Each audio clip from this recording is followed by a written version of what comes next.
We're crossing it, one arm over and the other. One arm crosses over and the other. If it's too much, just do it with the elbows. If balance allows, follow the arm with the gaze. Just stretching out through the arm, through the side of the body, reaching, reaching. Wonderful, then reaching to the side, lift the elbow up slightly, and the other. So allowing that ear to come down toward the shoulders, so stretching out through the side of the neck as well. Reaching away, releasing, allowing the arms to flow. See if you can feel the air against your skin as that arms extend away. And last one. Good. And releasing. Okay, taking hold of your chair or a wall or a small table, make sure it's nice and firm. And then taking the hands to the chair and begin to walk the feet back, keeping the legs wide and allowing the body to drop down. So we're looking for a stretch throughout the back of the legs, keeping that lower back nice and straight, the stomach is drawn in. So that might be plenty. You might be able to come down deeper. Let this be a guide for you. You might be up high, you might be getting a stretch up high, like this. So let your back be the guide for you. If you haven't got a chair, you can, with this one, take the hands to the legs, but this really helps to support the back more. Just takes the load off the lower back. And if you need to, you can bend the knees. So we're looking to stretch out through the back of the leg. Breathing, and then rising back up. Taking one foot back and 1 foot forward. So I've got my right foot forward and my left foot back. I'm leaving a little gap in between so I'm nice and balanced. Draw my right hip back, so now my hips are aligned with one another rather than this right hip coming forward. And then from here, bend my front knee and reaching forward to the chair.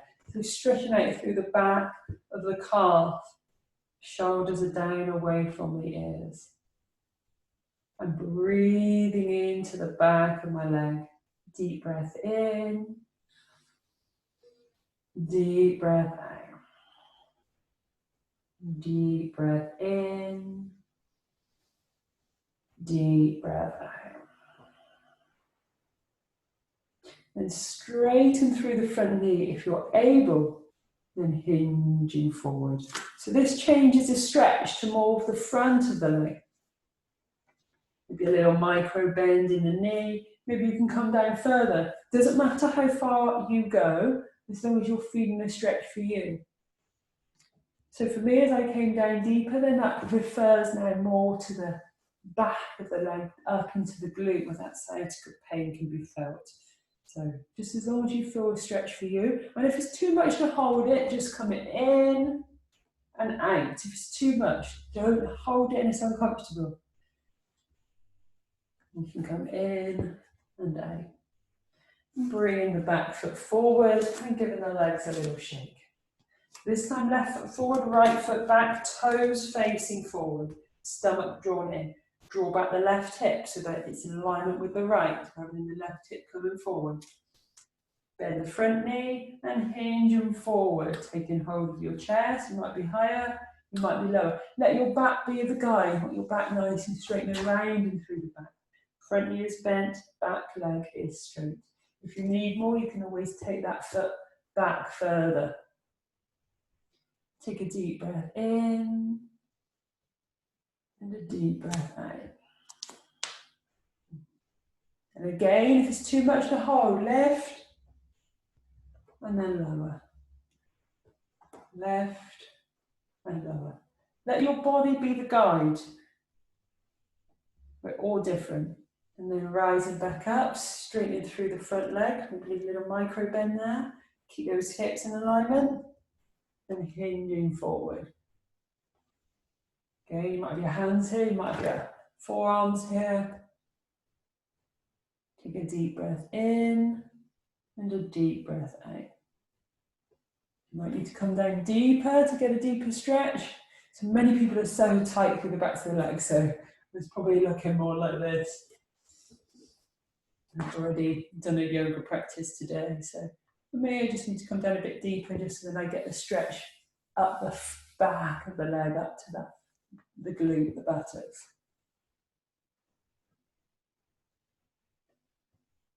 And draw the stomach in, and rising up, bend the front knee and bringing the back foot to join it. Okay, so bringing your chair around, and sitting down on the, which I'll come on to side view, sitting down near the edge of the chair, extending the left leg out, you can hold the chair, and taking the right foot just above the left knee, allow the knee to open out. So we're going to look for a stretch through that right buttock. So some people struggle to come even this far, so that might be enough. If that feels okay, then bend your knee.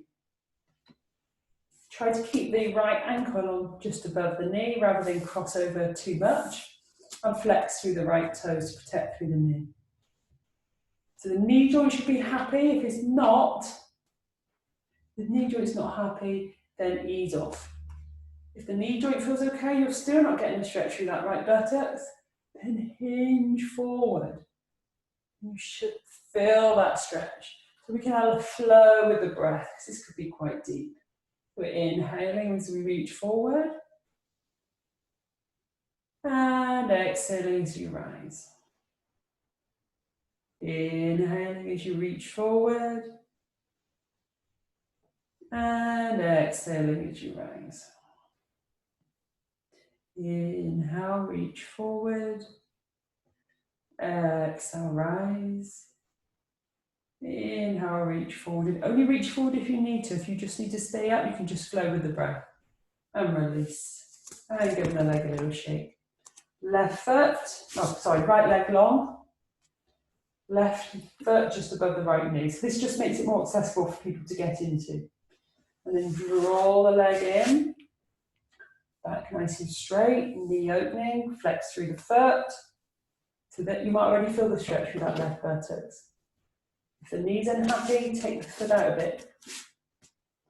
And then if you need more, hinging forward from the hips until you feel a stretch right there. So let's flow with the breath. Exhale as you lift. Inhale as you flow forward. And again, if you don't need to flow forward, if you're just upright, just inhale. Exhale, just from the upright position. Inhale. Exhale. Inhale, otherwise you're flowing in and out. In and out. And release, give the legs a little shake. And if you can, if you've got space, taking the chair near a wall and taking the leg which is nearest the wall and taking it up on the chair. Check this nice and secure. Mine's not at the moment, but you'll definitely need to be nice and secure and safe there. Nobody falling off, so make sure it's nice and safe. And it doesn't have to be this high. It could be actually a stool. It could be lower down with the leg. So if this is too much, your foot could be closer to the floor. And then taking your right hand to the outside of the left leg, the leg nearest the wall, so put my left leg up. And then actually I need to get a little closer to the wall. And then walking when your left hand behind you, so you're twisting through the upper body. And then if you wish, if you want to deepen it, taking the right hand to the wall as well, and then reaching the arms behind you. So not only does this give you a stretch throughout the leg, if you're particularly tight there, it stretches out through the upper back as well, and taking the gaze behind you. Take a deep breath in, and a deep breath out. And if it's uncomfortable to hold, just come out,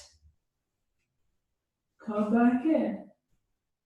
See what works for you and your body. And releasing. Okay, let's go the other side. This time, right foot's coming up. So for me, my right buttock is always tight for me.